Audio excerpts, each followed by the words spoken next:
So yesterday I dropped my brother off at work. After dropping him off, I was driving back home while listening to music. I always listen to music whenever I'm on the road. My car literally can't function without music. And most of the time I would play my chill playlist throughout the day, throughout the night. But yeah, this was during like 10 to 11 a.m. And I heard a throwback song. And it's just one of those songs that you haven't heard in a while. And it just hits different.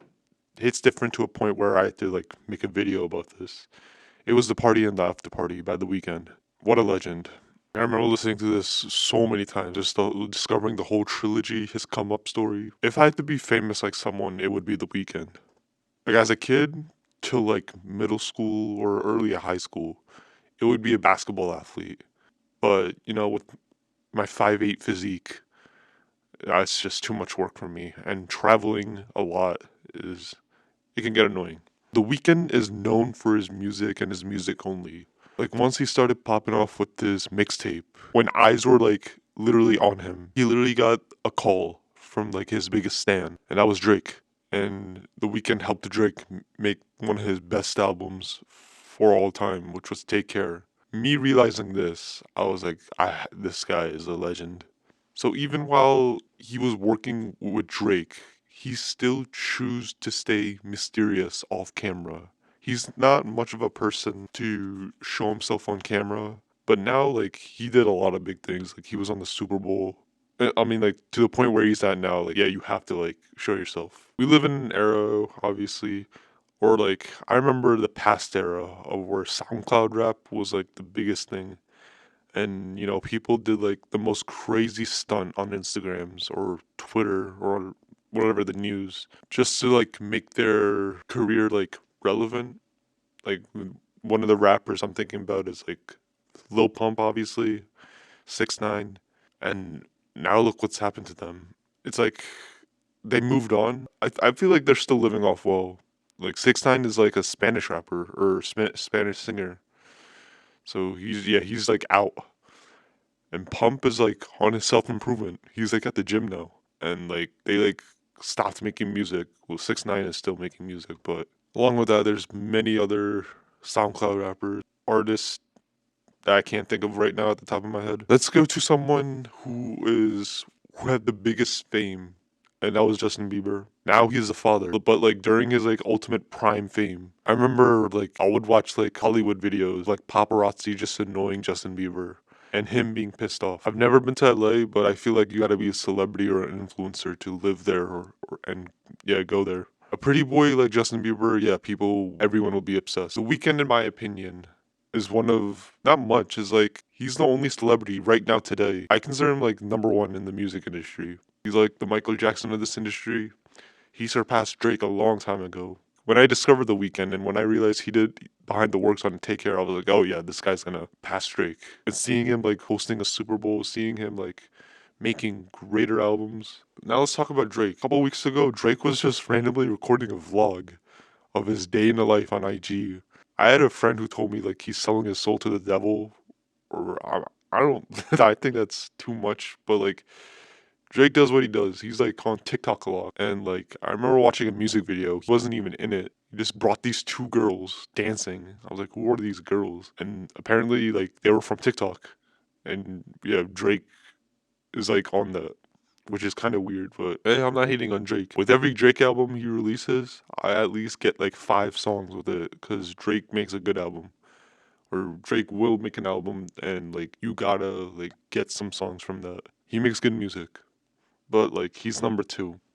My discovery of The Weeknd, it was all because of like I have some relatives and some friends in Canada, and it would make sense. They live in Toronto, and it makes sense for them to discover The Weeknd while like he was still like not known. I discovered him. I was aware of Earned It, really like that song, but like I didn't really care about the artist back in the days. But like when they showed me Trilogy, like a year after, because I think people started noticing The Weeknd in Earned It. So after when they showed me Trilogy, the first listen it was different. It was not my thing. But like as I got a little older, Beauty Behind the Madness came. And so when I gave that a listen, I really loved it. And at the same time, I really liked this mixtape. And the rest is history. I'm a fanboy. There's another artist with The Weeknd, Nav.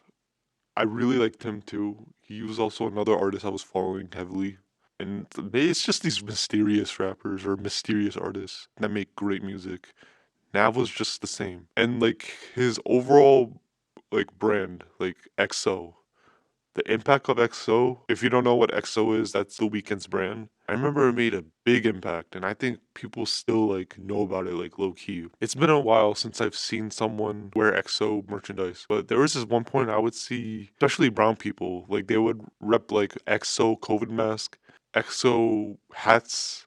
I have one as well. XO shirts. This is just a mixtape. Like Trilogy is known like where it was known for XO, but just to see people in public wear it was insane to me. I mean, Drake, you would his brand was OVO, and I don't think I've ever seen anyone that wears an OVO sweater or sweatshirt in public. But EXO is just a cool brand, which is why it's like pulling us in. It's pulling me in. And if you know, and you gotta know to know. It's been a while, honestly, since I've seen someone wear EXO merchandise. But still, I've seen a good amount of them in the past and like on social media. The weekend success, I feel like he did this he made every right decision on his way to like his success. He has a good team. When I had to like research a lot like of like his come up. There's a guy named Cash XO. He is the one that he's the behind the scenes guy. He works heavily in the XO team. And I remember like there was this entrepreneurship quote. It was like another Instagram page that like quoted it, so I hope it's right and tell me if it's real or not. And hopefully I find it while I'm editing this video. But I still remember today after seeing it once. He quoted basically, I'm paraphrasing, he said like you can't go from step 1 to step 10 right away. So what this means is like this is like a story like when The Weeknd had a chance, when his mixtape was blowing up, Drake basically put him on in his OVO radio and then he wanted to connect with him because I think like producers in Toronto, they showed The Weeknd's music to Drake. And so okay, Drake wanted to work with The Weeknd, meaning like he wanted The Weeknd to join OVO. But like, what do you do as when you're an artist that has nothing, or like when you're not known, and then the biggest artist helps you? You help him make the best songs, and he did. He gave him "Take Care," which is his best album. No argument there. During this time, The Weeknd, he in an interview he said he went to Japan or Asia to work on his Kissland album. And like him working on his Kissland album, The Weeknd was not known at all. He said in an interview like it was overwhelming for him to make this album because at the part he went to Japan or Asia, somewhere in Asia, and he was overwhelmed with the staying in the like Asia. He never had experience, so he was like staying out in like an unknown world. And at the same time, he said he was also working on Take Care, so I assumed he was like FaceTiming Drake and stuff like that and recording ideas for him. Now, there was a story where it wasn't in Asia, but like somebody wanted to give The Weeknd a lot of money for him to like host a concert, despite like his uh his success online from his mixtapes. The Weeknd and the EXO team refused it because they were aware they were still like low key and it wouldn't work out. And like I said, the quote of what Cash EXO said, he said, "You can't go from step 1 to step 10 right away. You gotta take it step by step." And they did that with EXO. They were slowly taking it step by step, to spread the brand. I don't know much, but someone please tell me if I'm wrong. But like, I'm like paraphrasing, but there's no deny that the EXO team is a great team. They got to where they're at. This was just something really interesting to me that I completely forgot about that I'll remember forever. If I'm wrong, somebody put in the well, yep, there you go. That's The Weeknd. I'm just like a fan of his come up story. Like the only artist and celebrity that is mainstream right today.